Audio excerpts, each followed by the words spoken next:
Remember, with great power comes great responsibility.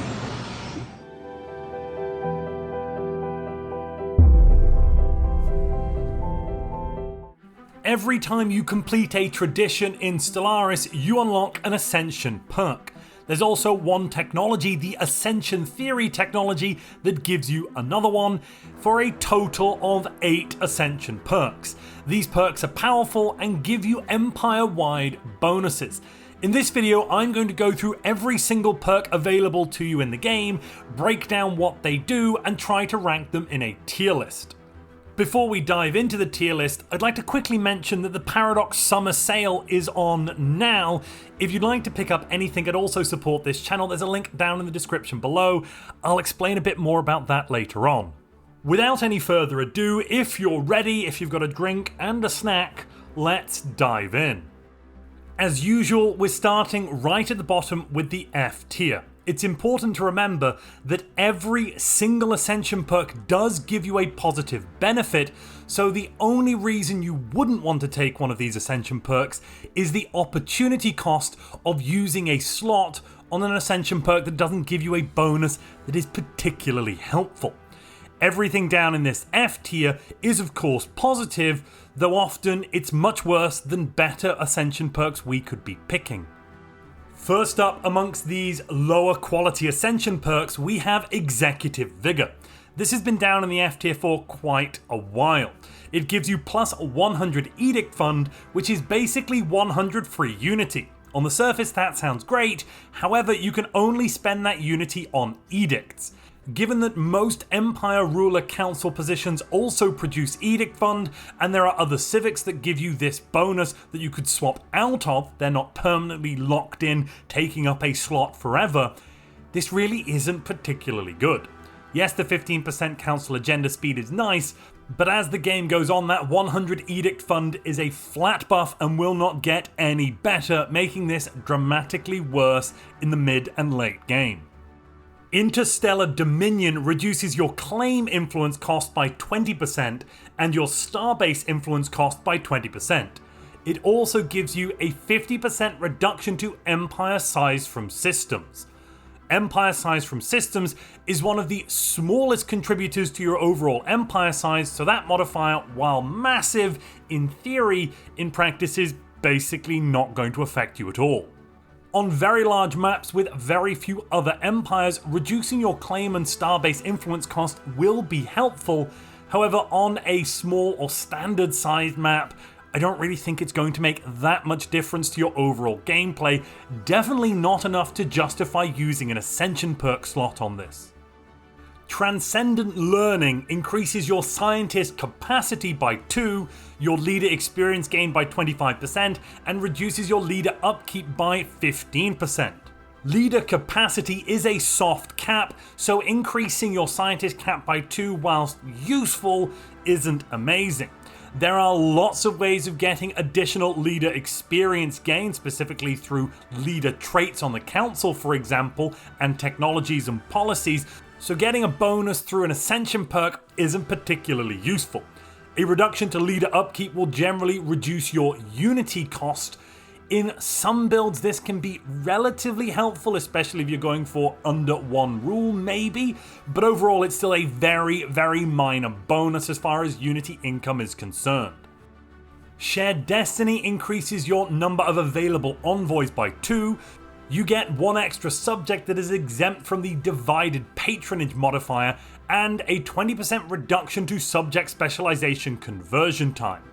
Envoys are now only useful for increasing relations, decreasing relations, or setting up spy networks. Getting 2 extra is perfectly well and good, but generally speaking, unless you're playing a very diplomacy focused game against the AI, you're not really going to have much use for them.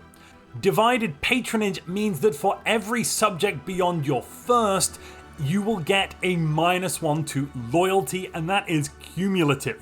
So with 3 subjects they'll all get -2, with 4 they'll get -3.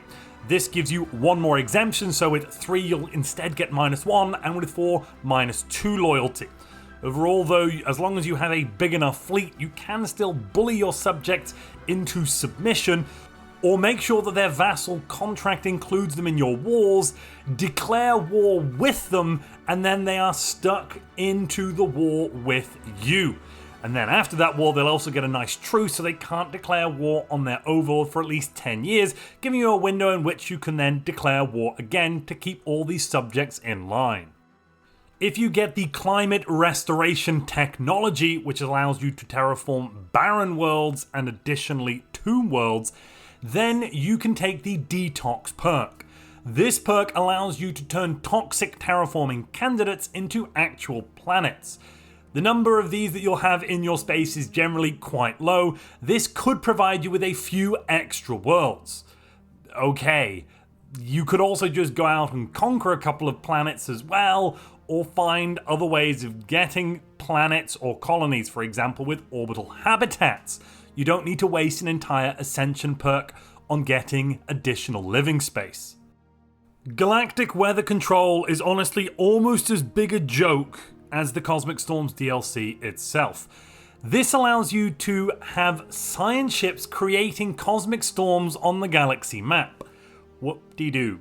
You also get, and bear with me, make sure you're sat down for this massive payoff, the research options of storm dampening generators and payload padding. You don't get the actual research, you get 2 research options. That is it. That is the entirety of what this Ascension perk does.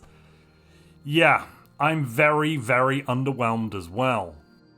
If you're enjoying this video and you want to do something to support this channel and also get your hands on some discounts for Stellaris, Stellaris DLC and other Paradox games, the Paradox Summer Sale is on now.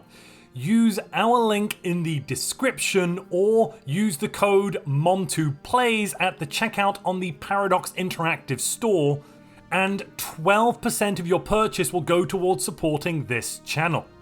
At the moment, Stellaris is 75% off, DLC are up to 50% off with Machine Age, Cosmic Storms and Grand Archive, the latest DLC other than Biogenesis at 20%, and a whole host of other Paradox Interactive games and DLC are also on offer. The sale ends July 10th. We're now up to the C tier. Perks in this tier are a little better than F, though still not fantastic. They do have some niche uses, which is why I've rated them a little bit better than the F tier and put them one level above. Mastery of Nature is much, much better if you're attempting to play tall. If you're limited in the number of worlds you have, and let's say you can't get any more because you're a fanatic pacifist and you haven't got access to technology yet, then this is going to give you a little breathing room. The Mastery of Nature decision gives you 2 additional district slots to build districts on, and, possibly more importantly, it increases the number of basic resource districts available by 50%. This means you can make your worlds bigger and make sure you're producing enough of the basic resources you need: energy, minerals, and food. Consecrated Worlds gives you access to the Consecrate World decision. You can use this on up to 3 uncolonized planets within your borders at the cost of 500 Unity apiece for this decision. It's going to boost your Unity empire-wide, amenities empire-wide, and governing ethics attraction. There is some RNG involved because some worlds that are consecrated could be holy worlds, others could be a little worse, venerated, respected, or profane. The bonuses here are quite nice. The main negative is that you cannot colonize the worlds you consecrate, meaning that they are entirely economically lost to you. There's another Ascension perk that basically does exactly the same thing without requiring you to give up some planets. We'll come to that one a bit later. But if you are trying to rush Unity as fast as you possibly can, Consecrated Worlds can definitely help with that.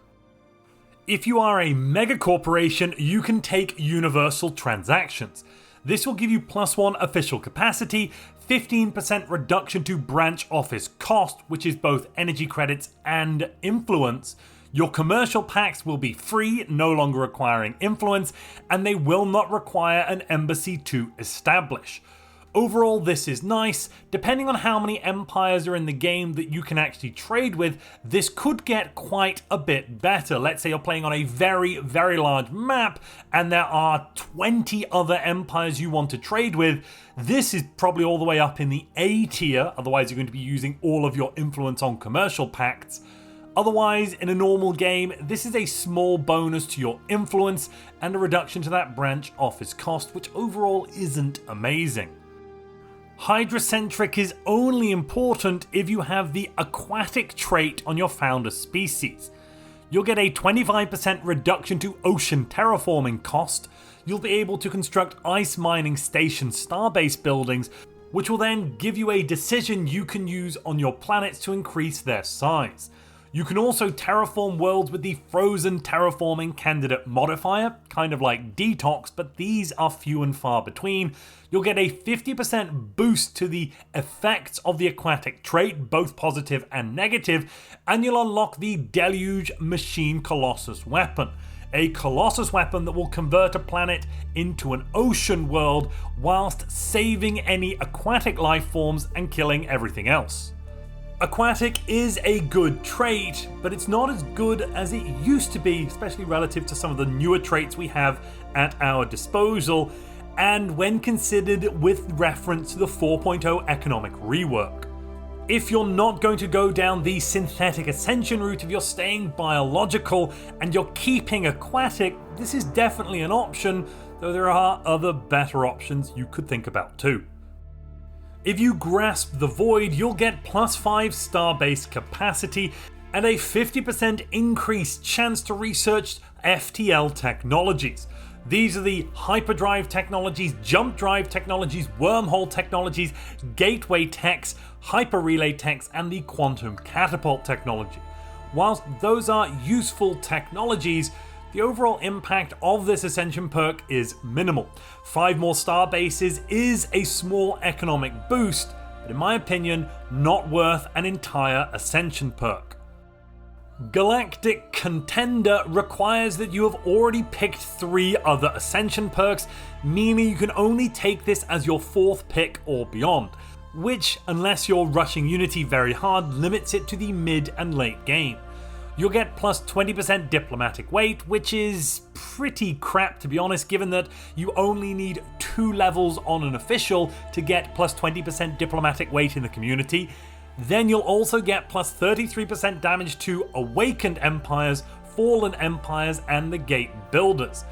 If this is enough additional damage to push you over the edge and allow you to defeat a fallen empire earlier, that can be good. Though I don't think this is going to have that much of an impact. We're probably looking at 10 to 15 years earlier in game. We're now at the B tier. This is the midpoint of our tier list. Items in this tier are good, though I wouldn't necessarily pick them in every single playthrough. Technological Ascendancy used to be one of my automatic first picks as an Ascension perk, but I believe it's fallen on hard times. Before you jump down into the comments section to spew hate in my direction, let me explain my reasoning. This Ascension perk can be picked at any time. It grants you plus 10% research speed and plus 50% rare technology chance.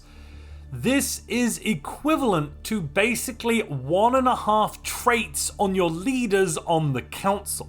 Yes, it is in addition to those traits, but if you simply get a scientist on the council in a council position, that will have a much bigger impact than technological ascendancy.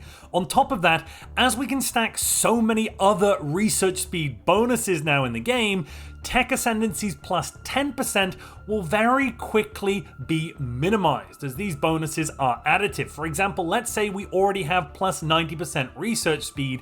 Adding plus 10% to that will have an effective increase of only plus 5%. The boost to rare technology chance is nice, that's why it's up here in the B tier, but I no longer think this is an automatic pick every time you open your first Ascension perk slot. And if you're enjoying this video, please technologically ascend with that like button. Imperial Prerogative gives you a 50% reduction to empire size from planets. This is particularly effective if you combine it with other bonuses to get your empire size from planets all the way down to 0. That is right, you can get your empire size from planets modified down to 0%, meaning no matter how many planets you have, you will not get any increased empire size. Yes, you'll still have to worry about population, systems, and districts, but this is still a very good bonus, especially early on if you're trying to keep your empire size below 100. At the start of the game, this is only -5 per planet, but later on as you get more planets or get other bonuses to bring it to 0, this becomes better and better. The +2 official capacity is nice, but honestly, I wouldn't even notice it. I should briefly explain why keeping your overall empire size below 100 is good. Below 100 empire size, you can rush your agendas at the minimum possible cost, and you will get no negative modifiers. That means no increase to research costs or tradition costs. So staying below that 100 is the magic number when it comes to empire size. Lord of War gives you access to a mercenary enclave. You'll also get 25% more diplomatic weight from fleet power and a reduction of 2.5 months to the dividend wait time if you're the patron of a mercenary enclave, which you should definitely be. Why would you like to build mercenary enclaves? Well, the positives of a mercenary enclave is that once you're up to 50 naval capacity on a fleet and you have an admiral, you can pay some energy credits, alloys, and influence and set up a mercenary enclave. This can then expand at no further cost to you the number of ships in that fleet.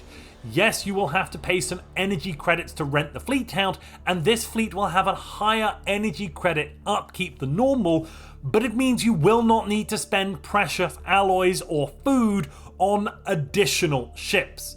You can also provide technology to this mercenary enclave, which they can then use to improve the ships.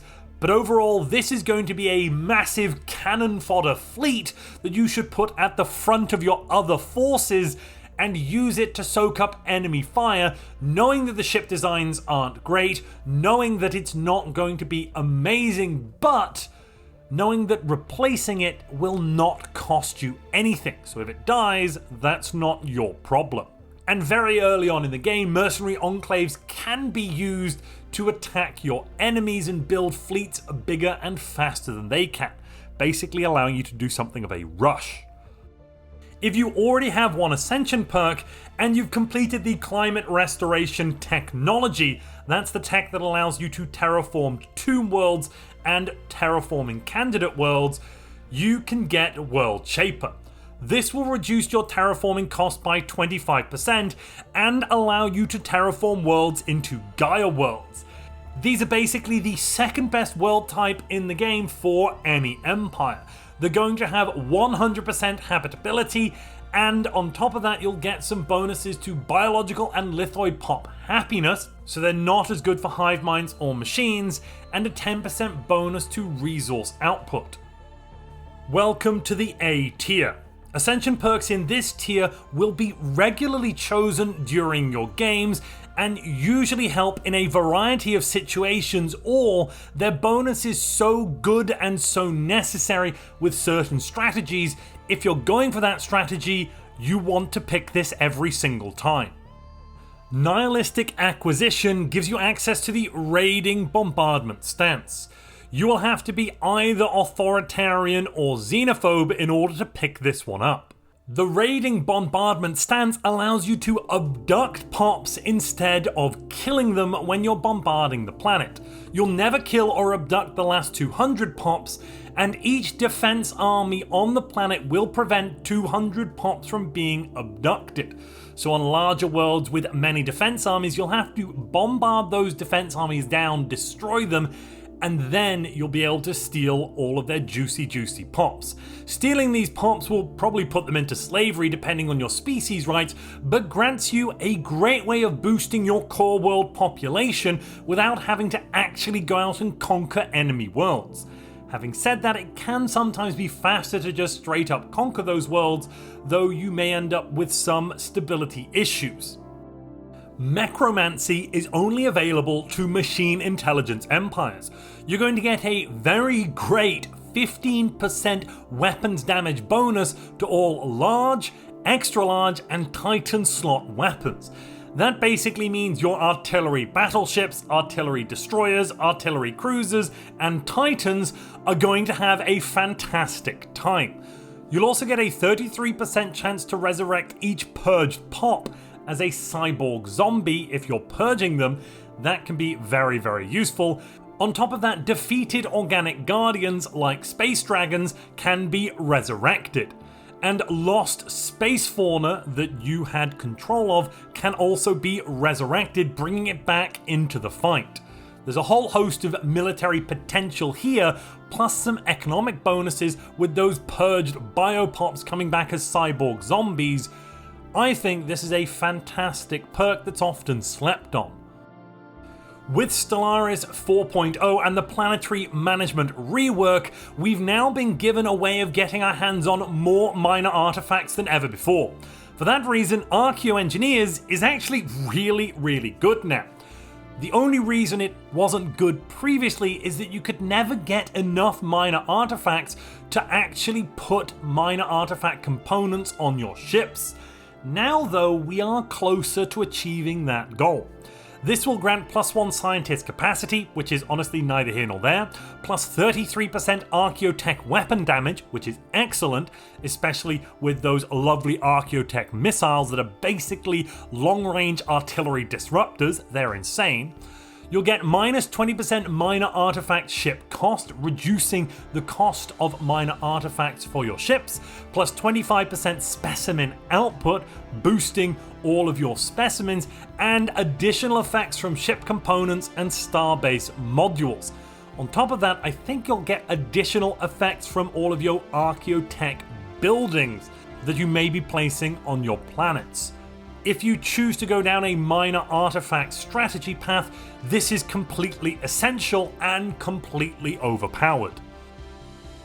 If you want to build habitats in any number, Voidborn is necessary. This gives you a 20% reduction to habitat build cost and habitat district cost. All of your habitats can have 2 additional districts, making all of them bigger, and you'll get plus 0.25 habitat maximum districts from every asteroid and moon in the system. You'll get plus 50% jobs from habitat districts, meaning that any district that provided 200 jobs now provides 300, for example. You can upgrade housing buildings on habitats, meaning you can get more people on your habitats, and you will always have the next tier of habitat technology unlocked as a research option. You can't take this if you've gone for the Void Dweller origin, but Void Dweller basically has all of these bonuses as its origin bonus. This Ascension perk makes habitats really, really good, and if you're going to build them in any large number, I would always recommend it. Galactic Wonders technically doesn't require you to have any other Ascension perks in order to take it. However, you must have researched the Mega Engineering technology, so this is a late game Ascension perk, and built or repaired a multi-stage megastructure. That is fully built as well. You have to get to the very end. You can't just build one stage of it and then take Galactic Wonders. Galactic Wonders gives you access to the Ringworld, Dyson Sphere, and Matter Decompressor research option. Ringworlds are fantastic, but usually come a little bit too late in the game to use properly. Dyson Spheres are brilliant. They are going to give you a massive boost to energy, plus 4,000 when fully upgraded, and Matter Decompressors are going to give you more minerals than you could ever need. This isn't essential, and honestly I would say these days Galactic Wonders is near the bottom of A tier. I considered placing it down in B tier, but I had to fight against that instinct because I do like Ringworlds, Dyson Spheres, and Matter Decompressors, even if they're not as relevant in today's game. In order to take Enigmatic Engineering, you must have one other Ascension perk. You might be a little confused as to why this is up here in the A tier, whereas previously it's been all the way down in the F tier. Well, it grants +2 encryption and +2 cloaking strength. Also, whenever your ships are destroyed, they will not leave any debris. and enemy civilizations cannot steal technology from you. That spy operation will always fail. Those bonuses are kind of fine, but would not bring this Ascension perk above F tier. The reason I've shot it all the way up to A tier is that you will get a 1.5% chance to draw Fallen Empire building research options. If you take Cosmogenesis, Enigmatic Engineering jumps down to F tier again, unless you're doing some sort of weird zany cloaking build. However, in a normal game, you won't be taking Cosmogenesis, so you won't get any other access to Fallen Empire building research options without Enigmatic Engineering. Generally, you can get up to 4 different Fallen Empire buildings before I think it locks you out, though that might just be due to chance that everyone is reporting this 4 limit. Why am I going on and on about Fallen Empire buildings? Well, they're basically the best buildings in the game, providing you with not just lots of jobs, but some fantastic planetary or empire-wide bonuses. Galactic Force Projection requires that you've already taken 2 other Ascension perks. It gives you +1 commander capacity, which is very, very good. Commanders is actually kind of the thing you'll always have in short supply by the late game when you have many, many fleets. You'll get +2 max influence from power projection. This is kind of neither here nor there usually. +50 fleet command limit, very good, and +100 naval capacity. Other modifiers will boost that nav cap limit yet further. By the late game, I generally find that this will allow me to field an additional fleet of around 200 naval capacity worth of battleships or whatever else it is that I want. The only reason I wouldn't take this is if I'm not going for a militaristic game, if I'm not building ships.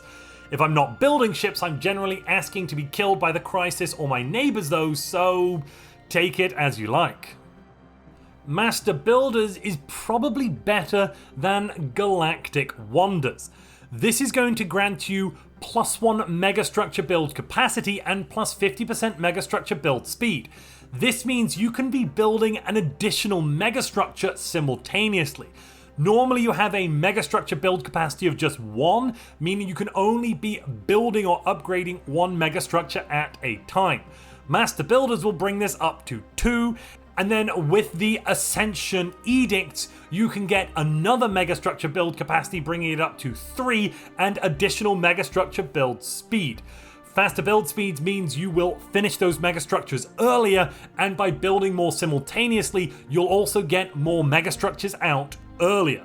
This should give your empire a power boost relative to your neighbors, and if you're looking at facing something like a 25 times crisis a little early, you'll want those megastructures and you'll want them as soon as possible. So Master Builders is a very good pick if that's the way you're going. Welcome, ladies and gentlemen, to the S tier. Well done if you resisted the temptation to skip all the way to the end right at the beginning. If you have just joined us though, welcome, welcome. In this tier, we are going to list all of the Ascension perks that are basically auto picks in my opinion. They're the best in class and they're going to do the most for your empire. Let's dive in and find out what we're working with. One Vision is going to boost your monthly unity by 10%, your governing ethics attraction by 50%, and that's it. On the surface, this doesn't sound so great. However, this is probably the first and best first choice that you are going to have when it comes to Ascension perks. A lot of the other better Ascension perks are locked behind technology you won't have access to after you complete your first tradition. Getting more monthly unity will speed up your further tradition acquisitions and allow you to get to your Ascension path faster, your Crisis path faster, whatever it is you want to do faster. Unity rushing is more powerful than ever before and more possible than ever before in Stellaris, and that's why One Vision has come out on top. Eternal Vigilance has gone from 0 to absolute hero. This Ascension perk is basically a fire and forget Ascension perk. You can turn it on and then forget about your defenses. Everything's going to be worked out for you, ladies and gentlemen, I promise you. What does it do? Well, you'll get +1 commander capacity, plus 25% starbase hull points and starbase damage output, plus 25% defense platform damage output, minus 50% defense platform upkeep, which is very, very good, plus 5 defense platform cap, which can be further modified by the unyielding tradition, and plus 1 deep space citadel system capacity. If that wasn't enough though, you now get access to the Eternal Vigilance policy. This policy allows you to basically spawn free defense platforms every few months. This means that you can get defense platforms on not just your star bases and your bastions, but also your unupgraded outposts. As long as you are designing your defense platforms yourself, you can get some fantastic defensive options for absolutely no cost up front. Yes, you do still have to pay upkeep, so make sure you have got some alloys and some energy credits, or some energy credits and some food, depending on what your ship type is. And then you can defend yourself so well. If you're going for a Maginot build, Eternal Vigilance is for you. You'll either need the Star Fortress technology, or you must have completed the Unyielding Tradition in order to pick this one. I think we must be living in an alternate dimension, because I have seriously and really at length considered whether or not this was a reasonable life choice. Ladies and gentlemen, xenocompatibility is in the S tier. Why is that? Let's dive into what it does. Please don't start shouting in the comment section just yet. So, this is going to grant you plus 20% pop growth speed if the world has at least 2 different species. So if you've got some slaves, if you have a syncretic evolution origin, if you are a necrophage, if you've basically just gone out and grabbed another empire, if you've uplifted population, there's so many ways of getting a second different species that this is basically a given. As long as you move at least 100 of those pops to every single one of your worlds, you'll get this 20% pop growth speed modifier. That's fantastic. If that alone was the only bonus here, then I'd probably put this in the B tier. But that isn't all, ladies and gentlemen. No, no, no. You'll also get a kind of confusing bonus. Your species will grow evenly, and then their growth is pooled together. This basically means you'll be maximizing population growth on your planet, because it will be working differently to the current system. The current system looks at the actual pop numbers of an individual species and compares that to the carrying capacity of the planet using the logistic growth equation. It's a differential, don't worry about it. Basically, this maximizes the population growth on the planet. The only reason you wouldn't take this is if you have only one species type. But do you know what xenocompatibility doesn't do anymore? Ladies and gentlemen, it doesn't create half-breed mongrel species. Yes, you can still maintain your genetic and racial purity. You will not be bombarded with 1,000 different types of subspecies by taking this. They've gotten rid of all of the negatives and they've made it entirely a positive. This is, without a doubt, one of the best early game pop growth speed bonuses. If you have the gene tailoring technology, for example, if you've gone overtuned or you've just managed to research it early because you're, going down the biological ascension path, or you've just got it, you could take this first or even second, and it is a massive bonus to your economic output. Pops give us workforce work jobs give us an economy, and an economy lets us conquer the stars. Ladies and gentlemen, xenocompatibility is up there, and I am not mad. Arcology project should really be lumped in with Hive Worlds and Machine Worlds. Unfortunately, it is now slightly worse than Hive Worlds and Machine Worlds. Let's dive in and work out why. So, Arcology Project gives you the Arcology Project decision. You have to have the anti-gravity engineering technology, and you can't be an agrarian idle. This lets you turn a world into an Ecumenopolis world. Ecumenopolis worlds are the best planet types for a regular, non-hive mind, non-machine empire. These planets give bonus job output, they also give you bonus population growth, and they are at 100% habitability. On top of that, each district provides additional jobs, and you can specialize districts into things like research districts. You still have the, of course, alloy districts. You can make alloy arcologies, but now you can do trade arcologies or research arcologies or so many other different type of arcologies. The only thing you can't do, which is something that hive worlds and machine worlds can do, because those world types are now basically identical to Ecumenopolis worlds, is you can't put down basic resource districts on arcologies. That kind of sucks, and it makes them technically worse and less versatile than hive worlds and machine worlds, but they're still really, really good. To take Hive World and Machine World, you'll need to be a Hive Mind and Machine Intelligence respectively, and have unlocked the Climate Restoration technology. Machine Worlds also double the output from resource districts on Machine World, which is kind of crazy, and then they also allow you to build an unlimited number of basic resource districts, because you'll then be specializing your districts in a similar way to the Ecumenopolis planet type, but without that silly limit on basic resource districts. These are the best in-class planet type for their respective empires. Oh, and if it's not obvious, you should always try to get this perk every single game, depending on your empire type, and turn worlds into this world type. One more reason that Arcology Project is a little bit worse than Hive World and Machine World, well, with those planet types, you will actually terraform the world into a Hive World or Machine World, allowing you to continue to develop that world while the terraforming is ongoing. With the Arcology Project decision, it costs you many more minerals, it costs you influence, so it's much more expensive, and it blocks you from building anything on the world for 10 years while the Arcology Project is underway. On top of that, you can't speed it up with things like terraforming gases, so all round, it's just worse, and I don't really understand why. If one of the devs knows, I'd love to hear about it. If you've got a theory, let me know in the comments section. If you take one of the Crisis Ascension perks, you'll notice they're a little bit to the right, then you cannot take this Ascension perk. Defender of the Galaxy requires you have 3 other Ascension perks already.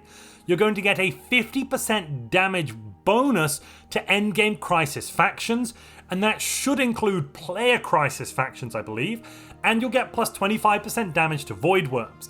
You'll also get plus 200 opinion from all regular empires. This means that it is much easier to convince other empires to become your vassal, so that's excellent if you can rush up here, and people aren't going to be randomly declaring war on you, making your game just that little bit easier. On top of that, fighting the endgame Crisis, especially if you're against a 25 times Crisis or even a 10 times Crisis, it is essential to take Defender of the Galaxy. You want this plus 50% damage. Colossus Project no longer gives you access to the Total War goal. That's a massive change. However, it's not that big a deal because you can still get access to the Total War goals. In fact, anyone can, because it's now a technology. With this Ascension perk, you'll get access to the Colossus ship type and the Colossus Project Special Project. This allows you to basically build the Death Star so you can destroy planets at a rate of 1 every 4 months, and that is ignoring whatever armies and defenses are down on the world below, letting you destroy even the most fortified world. On top of that, there's a few more bonuses now. You're going to get minus 5% ship upkeep, which is excellent, and minus 15% war exhaustion gain, keeping you in the fight for longer and preventing your enemy from forcing peace too soon. I placed all 3 of the Crisis perks together. These are basically double or triple S tier. They are pretty much the best Ascension perks in the game. Galactic Nemesis is going to give you access to Menace and a bunch of special abilities, allowing you to build ships out of minerals, allowing you to eventually blow up stars, stealing dark matter from them, and then once you have enough dark matter, you can blow up the entire galaxy, winning the game. Cosmogenesis is all about researching technology. You'll get access to Fallen Empire ships, Fallen Empire modules, Fallen Empire buildings, Fallen Empire technologies. On top of that, you'll get ways of researching even more technology with the synaptic lathe, and then eventually you'll have a way of winning the game by kind of escaping and going to another reality. With Behemoth Fury, you will get access to Leviathans, giant behemoths basically, that can go around the space kaiju can fight, getting bigger and stronger. It's going to take a lot of food, but eventually, once you've defeated all of the other behemoths in the galaxy and done some other special side quests, you will again win the game. Because you can win the game with each of these Ascension perks, they are so very, very strong.